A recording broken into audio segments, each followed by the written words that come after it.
Hej, jag heter Ranva. Välkommen till mina samrövare och frågeskaparsättning. Som listafölk och läsande i universiteten är jag alltid förviten efter att veta mer om vad händer och hinom utvecklingen. Och jag ser röjande av samröven för jag är vanande att mycket bättre inled i detta. Jag får vidjan av en läsande av sättning och en som är lika förviten som jag. Och i kvarje parste vill jag kanna hur utbyggningar och arbetsrönter kunde brukas samman och att han har fått inled i för att utbyggningen fävner om vad som kan brukas till hur det är att vara läsande av sättning. Och idag har vi två spännande gäster vid mig. Paul Kjerstan som läser samfällagsfröja och Hera som är förmöver i Havnar arbetarfälla och i fritøyene bassleikare och i Hamrado. Hera är förviden, men när reisen finns spurningar av Instagram vissar som man kan bruka om man vill. Hej. Hej. Hej. Hej. Välkommen till. Tack för det. Tack för att du vill komma. Själv tack. Ja, så är vi samfällagsfröja. Ja, så är vi samfällagsfröja. Kul. Ja, alltså det som tilltäckte med nog snack till så är vi samfällagsfröja.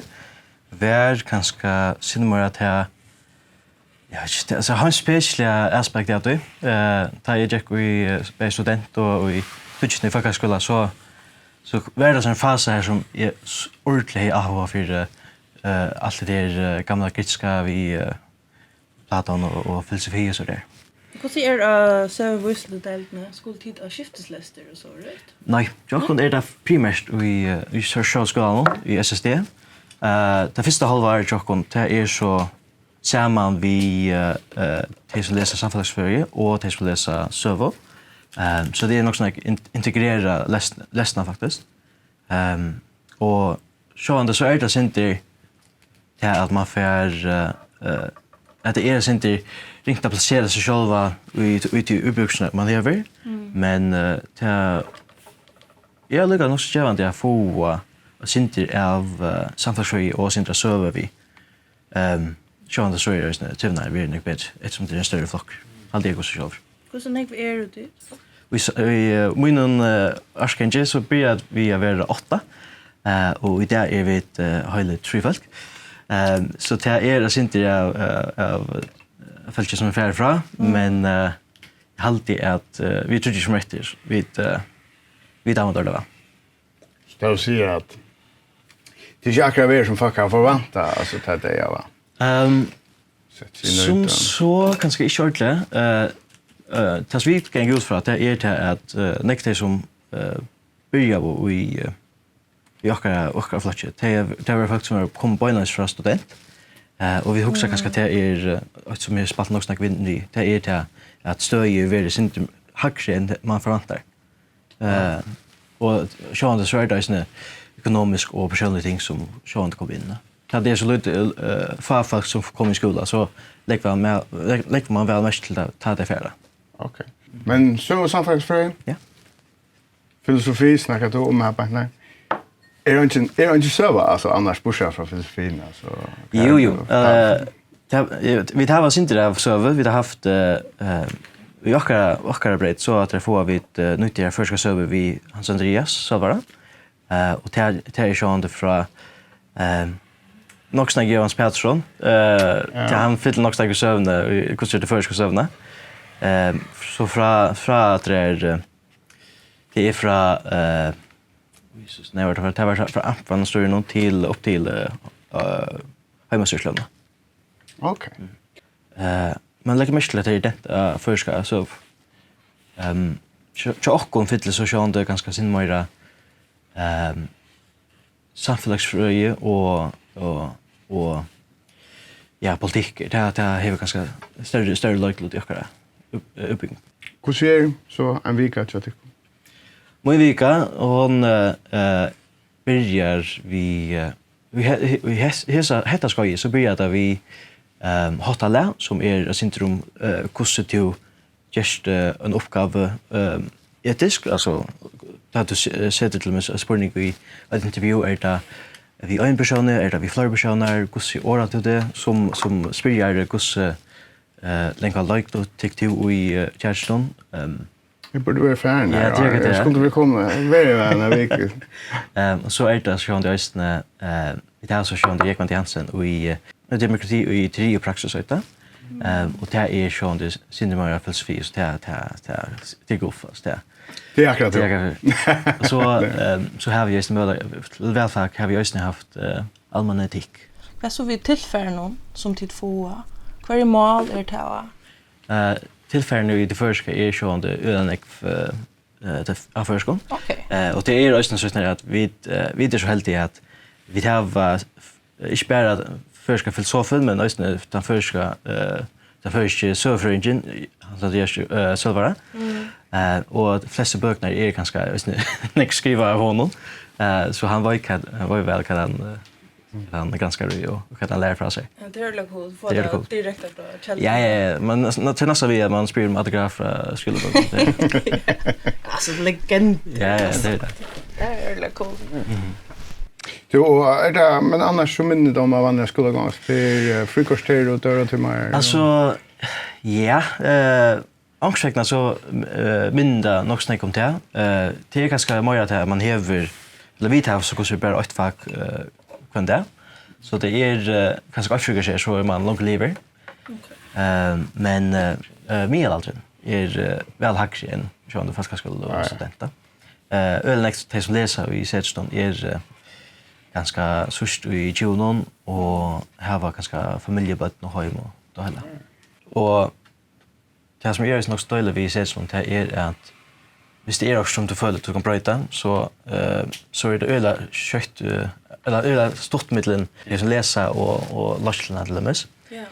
Och här är det också så att vi funderar att det manglar inte av att det här stortliga som är i Sedstone. Sammanhalt och hela så valde vi affärer och rättare sagt är valde affärer i rätta läsande som är omboj cha Tom läsande till Sedstone. Det är till som skipa för fyrdagsbar. Det är vi som skipa för Sedstone ja. Super. Så det är så ett pris på det. Ja, så det är också som vi har valt att göra själv att hvis man fast inte vilja vara att man skulle så får det bli tjära tilltag. Och misstänka. Det är dåligt. Och är det läste du färgen? Är det något du valde att tog du stöd till att läsa färgen mot till läsa nere, läsa den? Är öle hemkär det och det är öle som kanske bara så på en spint med tillfärja. Nu är ju såna vuxna i det här familjen i Viarö och vi tar också vi säger det. Så det är resten också som kanske som binder en tillfärja. Men det är nog klar för det. Är arbetsbörjan stor? Är det strävan? Alltså, nekvelest, det är det. Det är nekvelest. Om arbetsbörjan är stor, ja, det är det. Man följer att det är ett fulltidsstarv. Öland är uppgifter som kräver nek mer än man förväntar, faktiskt. Ja. Men kan det säga några suger? Några suger och nek förarbete för att kunna skriva några uppgifter. Alltid faktiskt självröstning. Okej. Ja. Hur ser det med trimon? Ja. Alltså, nu menar jag att det startar med 8 så är man alltså en liten flocker så men då kanske dotter inte köper det tror jag nu. Ja, alltså det har man kan säga att det är att sammanhållet med lock och det blir ganska öle gott. Men det som är just personen ölanek det är att vi har ölanek fax samma vi hin som läser samma årsgång som man det som läser samhällsfrågor eller det som läser server. Här har vi ett ölanek välfag som knyter oss samman och lugga. Och jo, det är gott nog. Vi tror ju här var ganska ett fag om are som är bara för oss själva. Okej.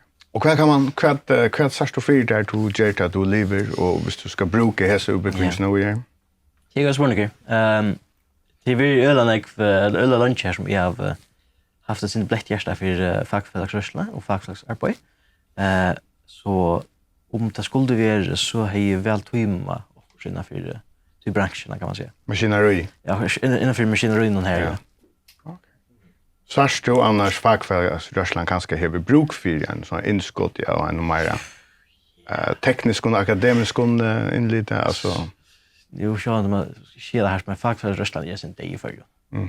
Hon är helt under bruk för sin av inspiration och sin av också nyhögsan. Alltså det här är väl ganska eisa några fackföreningar att livet kör som vara äldre och inte något nytt komma till.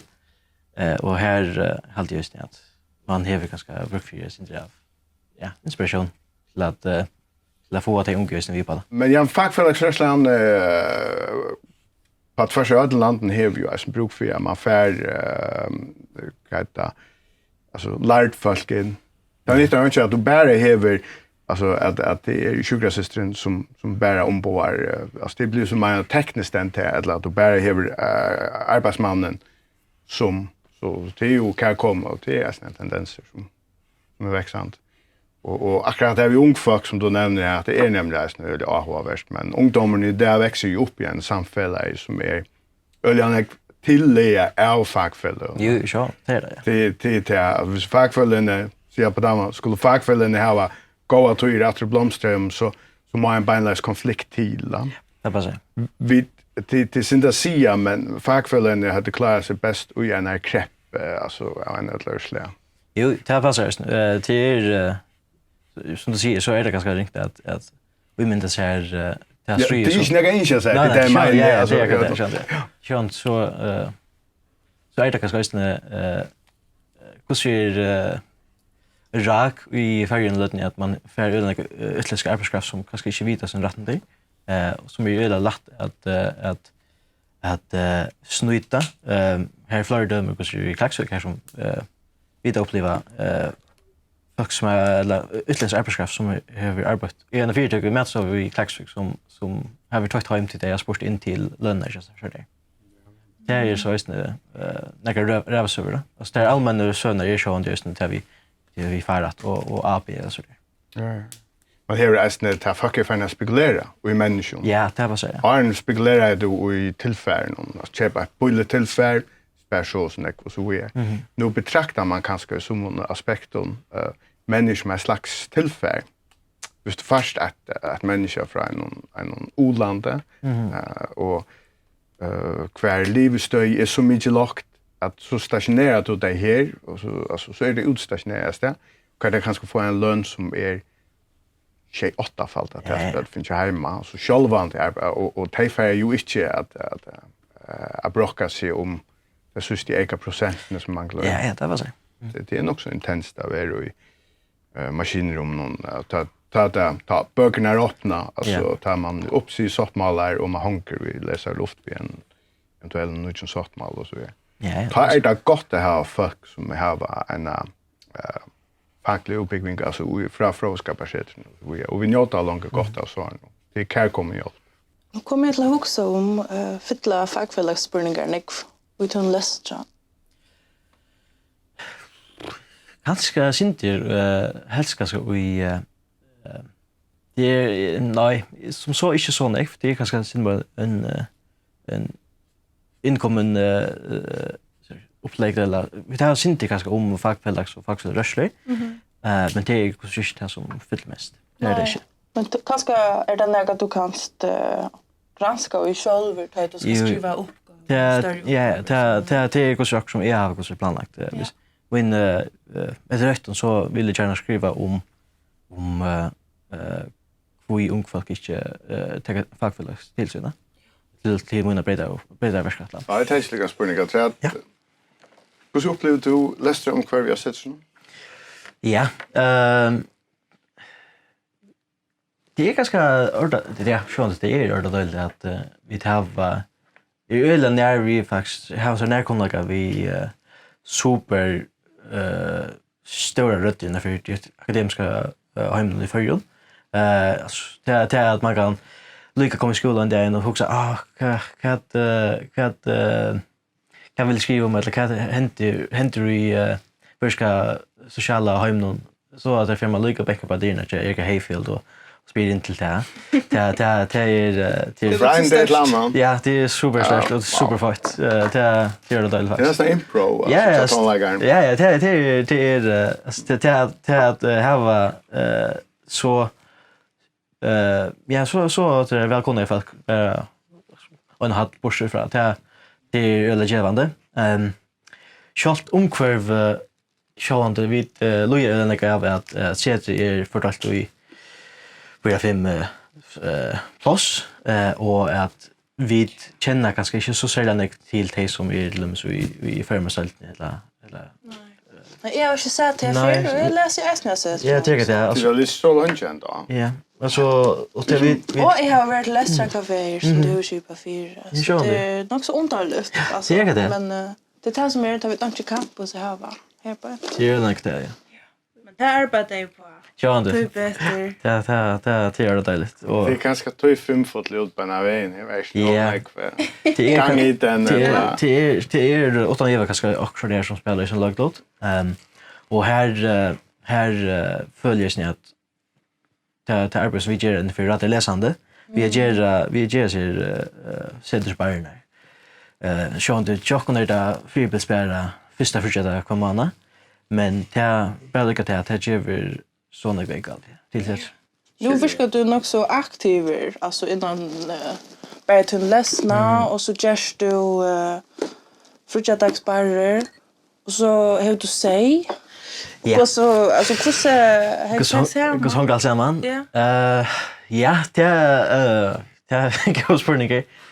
Det som vi säger så där är att Sean du vet det är så att pappa på channeln som primärt halta sig igen och vi så är det syns är knappen där vi har inte så något säga så det är inte så något att ta av men så det är alltid så där tar vi lesson är det här så alltid det är faktiskt dåligt till att lycka för kunna se jag får inte tymiskt mer om Sokrates och Platon det vill helt vara säger och böntaskapa. Roa. Ja. Ute i frisk luft. Ja, jag nämnde det här.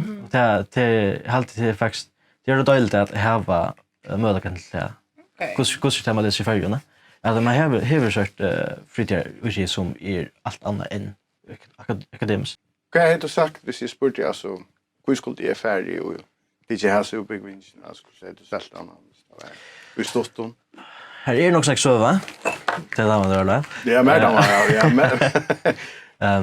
Det som jag alltid kan säga hvis jag ska sälja service samhällsstältena och more när glöden lite ganska politik omsättning så är det att ta vidan så vi får hon är ordentligt gärna att gå jag ser lite samhälle som förgör. Alltså man alltså kunna söka hur maskiner vi har samman och kui det skipet som det är. Det är ordentligt gärna. Och så är det där vi att i mun för så är det att det inte är så mycket mer att läsa om dansk politik hvis jag ska vara i förgrund och bygga så där. Inte? Som så är det alltså så är det minnet han om men det är syns som att ja, kan riktigt samarbete men alltså det är men alltså jag ska bra men alltså för mig verkar det som om att det är nämligen att det är näka att du som kommer för som församling. Där kan stå spela att du har hållit ett år efter så vart det här Kristiansborg. Jo, det passar men det är lika näka breytingar som kommer i väckna bara till att vi har minne samfällas för det. Tan två breytingar som är i förrjun och i Danmark. Det är självt att minna, självt det sista bad så är det inte detsamma. Det är mycket enkelt så det. Ja, men det är alltid ordentligt intressant avvärst att du väljer att göra en världskatlan om ung och fagfälle och arbetarfälle och så. Och du ska alltid vara välkommen för på och Jo, tack för det. Samband vi ett kvart då. Ja. Vi har kanske ända ankra blindvinklar som du inte gör till just där.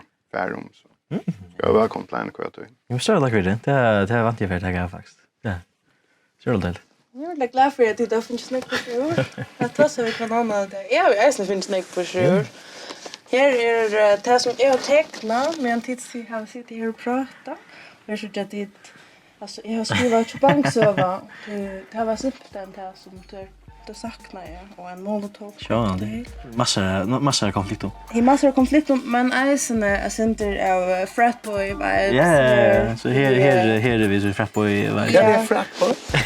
En fratboy det är Vi är gammal. det är en som spelar beer pong och äter pizza. Ja. Ja. Mega. Ja. Och säkert eisen Och dricker Molotov cocktail. Ja, det Släcker är molotov cocktail. Släcker elden och så stannar det runt här. Men ja, jag vill bara säga tusen tack för att du kom och Jo, det tack var för det. verkligen avhåverst. Jag lärde något som jag inte visste från och undan.